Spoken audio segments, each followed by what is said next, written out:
Bueno, pues tenemos con nosotros a don Santiago Bobillo, que acaba de publicar en la editorial Actas un libro muy interesante que lleva el título Hazañas españolas en el siglo XVIII. Muy buenos días, don Santiago, gracias por estar aquí. Muchas gracias a usted, Luis, por invitarme y buenos días también. Bueno, me parece un libro muy interesante porque el siglo XVIII es uno de esos periodos de nuestra historia pues que tenemos como en una nebulosa. O sea, pensamos, por ejemplo, en el siglo XVI, siglo XVII, entonces se nos viene a la mente pues toda la expansión de España por todo el orbe conocido, el siglo de oro, bueno, tantas cosas. Siglo XIX, pues cuando nos empezamos a pegar de leches entre nosotros. Pero el siglo XVIII está ahí como en mitad y dices, ¿pero qué era España? ¿Existía España por aquella época? Don Santiago, ¿existía España por aquella época? Si nos atenemos a que ya empiezan a hablar los españoles de España como tal desde los Reyes Católicos, desde luego que existe España. Ya desde una nación moderna, obviamente a partir del XIX, con la Constitución, la Guerra de Independencia, etcétera, etcétera. Pero, desde luego, en el siglo XVIII España es una nación como tal. Y hacíamos algo importante en aquella época porque parece que uno tiene así como la sensación de que, bueno, pues fue un siglo donde se siguió acentuando la decadencia del Imperio Español hasta al final terminar desembocando en el calamitoso siglo XIX.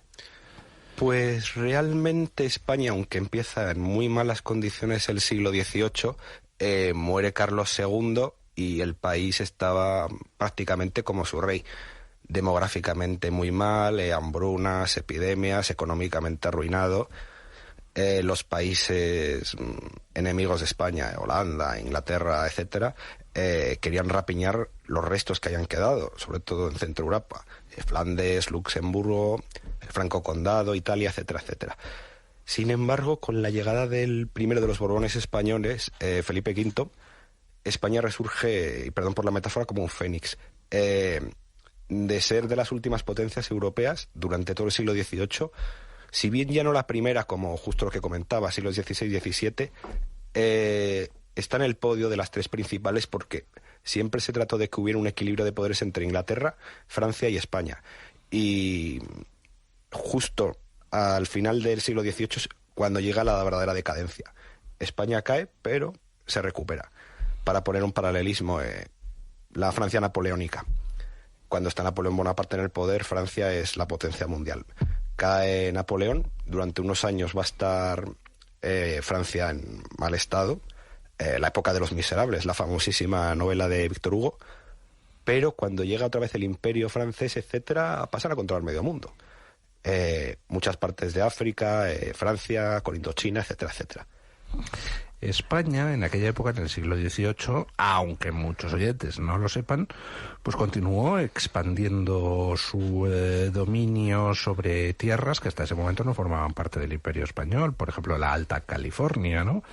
Correcto. Dos hombres. El catalán, capitán de dragones, Gaspar de Portola, inicia una expedición junto al misionero Fray Junípero Serra, un hombre al que los californios, que es como se llamaban los indios de aquella tierra, y bueno, por el motivo que llaman los españoles California a toda aquella región, le tenían muchísimo cariño. Funda esas ciudades de nombre tan hispánico como Los Ángeles, Santa Mónica, San Diego, San Francisco, etcétera, que empezaron siendo misiones. Efectivamente. ¿Qué pasa cuando vieron los indios que efectivamente los españoles, el cristianismo que predicaban, lo cumplían? Esas misiones se empezaron a convertir primero en pequeños pueblos y luego en las grandes ciudades que son en la actualidad. Y gracias a ello, en parte, cuando llegaron los estadounidenses, como estaban tan occidentalizados, evitó que se crearan esas purgas terribles que hubo con otras tribus indias en el resto de lo que hoy son los Estados Unidos. Y de hecho, los genes siguen siendo herederos de esos españoles.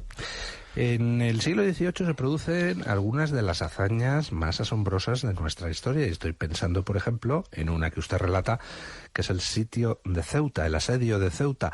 El asedio más largo de la historia y del que salimos victoriosos. Correcto, es una historia muy muy poco conocida y además es el canto del cisne de los tercios. Si al final del siglo XVII están los tercios de capa caída, esta es su última gran victoria, que es mantener Ceuta, de hecho hasta la actualidad. Y efectivamente, acaba de nacer Marruecos, es un poder muy pujante desde 1670 y está dedicándose a quitarle las plazas norteafricanas a los europeos, sea Larache, Tánger, etcétera, portugueses, ingleses y por supuesto españoles.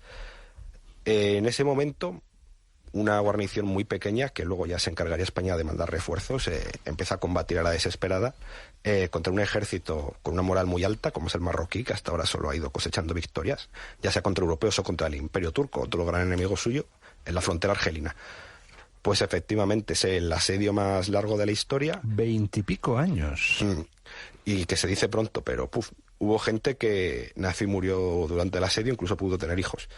Y Ceuta acaba cogiendo el aspecto actual, se acaba agrandando, claro, de todos los baluartes y fortalezas que hay que construir como líneas de trincheras, y poco a poco se va hispanizando más y cada vez lo portugués es menos, porque Ceuta había sido de las pocas ciudades que se habían mantenido fieles a los Habsburgo, en vez de a los Braganza. Además de algunas de estas gestas y de analizar pues lo que era el ejército y la armada españolas durante el siglo XVIII, pues don Santiago pues narra nuestra participación en distintos conflictos bélicos internacionales a lo largo de ese siglo. Algunas de las guerras pues llamativas, como la guerra de la oreja de Jenkins. ¿Quieren ustedes saber por qué se llamaba así? Bueno, pues una guerra curiosa, pero tendrá que comprarse el libro para saberlo. ¡Qué caramba! Pero los ingleses llegaron a acuñar monedas, si no me falla la memoria, hablando de su victoria, y luego retirarlas porque habían sido derrotados, ¿no? La mejor manera de ejemplificar: no hay que vender la piel del oso antes de cazarlo, efectivamente. Además de eso, pues España hizo grandes contribuciones a la ciencia en aquel siglo XVIII.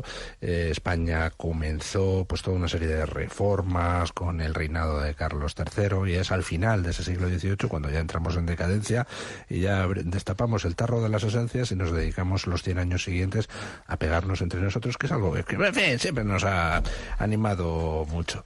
Bueno, pues les repito los datos de este interesantísimo libro de don Santiago Bobillo, publicado por la editorial Actas, que por cierto, vaya buen trabajo que hace esta editorial en la publicación de libros históricos. El libro se titula Hazañas españolas en el siglo XVIII. Como les digo, autor don Santiago Bobillo. Muchas gracias, don Santiago, por habernos acompañado. A ustedes, muchísimas gracias por invitarle y felicidades por el programa.